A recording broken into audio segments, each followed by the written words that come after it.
Ɗaukan hoto baya ma wuya.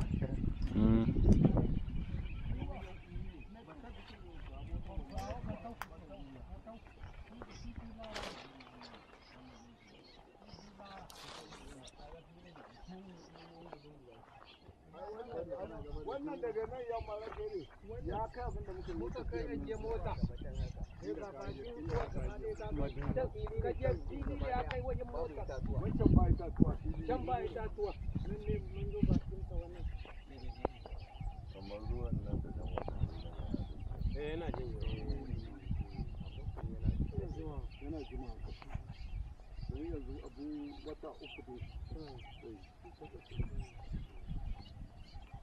A ga wurin da muka ajiye muku inda za a samu danna ruwa can nan na yi hanya da ganin su dukan ba ganin sun kawo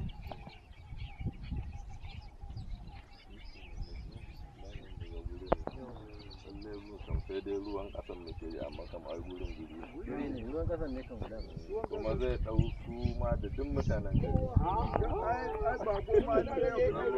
rada daga nan zuwa can haka dai mutum ɗaya ma an yayi gaskiya wahala yawa ka gyara dai wannan gun ba ya yi ba ko ma ran wurin wannan gun ai zai shiga ba lai Allah samu dace